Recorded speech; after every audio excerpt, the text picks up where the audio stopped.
पश्चिम बंगाल के राज्यपाल जगदीप धनखड़ ने पत्नी सुदेश धनखड़ के साथ मताधिकार का इस्तेमाल किया।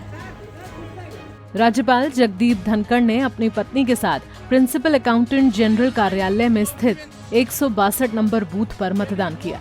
ये पोलिंग बूथ महानगर के चौरंगी विधानसभा क्षेत्र के दायरे में आता है। वहीं मतदान के बाद राज्यपाल जगदीप धनखड़ ने वोटिंग के महत्व पर जोर दिया।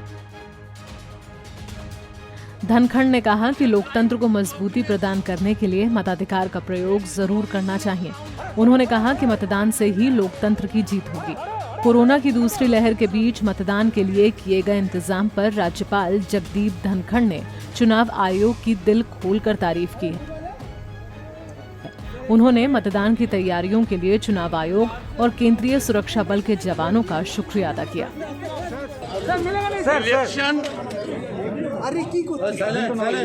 Election is the greatest festival in democracy.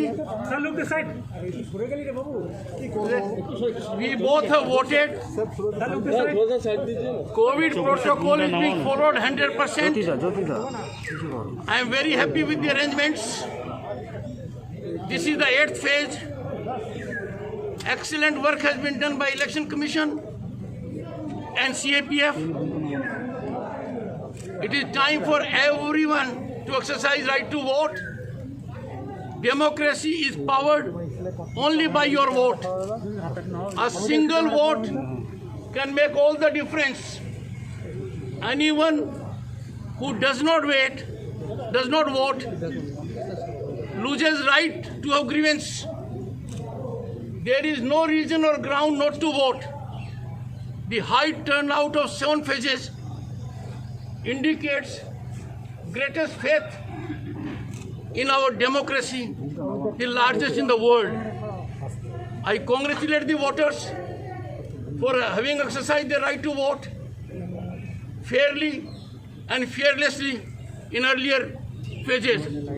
I am sure they will do it this time also. Once again, I call upon all of you to indicate that at every polling booth, COVID protocols are being followed scrupulously, diligently. We both have seen it ourselves. Every precaution is being taken. Thank you so much. Thank you. राज्यपाल जगदीप धनखड़ ने बंगाल के वोटरों से अपने मताधिकार का इस्तेमाल करने की अपील की है। उन्होंने लोकतंत्र को मजबूत बनाने के लिए बंगाल की जनता की भी तारीफ की है। पश्चिम बंगाल में चुनावी हिंसा के बावजूद हाई वोटर टर्नआउट दर्ज किया गया है। हाई वोटर टर्नआउट का होना बंगाल सहित पूरे देश के लोकतंत्र के लिए शुभ संकेत है। पंजाब केसरी टीवी के लिए कोलकाता से उदय प्रताप सिंह की रिपोर्ट। हमसे जुड़े रहने के लिए हमारे YouTube चैनल को सब्सक्राइब करें और नई वीडियो की नोटिफिकेशन के लिए बेल आइकॉन को दबाएं। अगर आप ये वीडियो Facebook पर देख रहे हैं तो लाइक जरूर करें और ज्यादा से ज्यादा शेयर करें। धन्यवाद।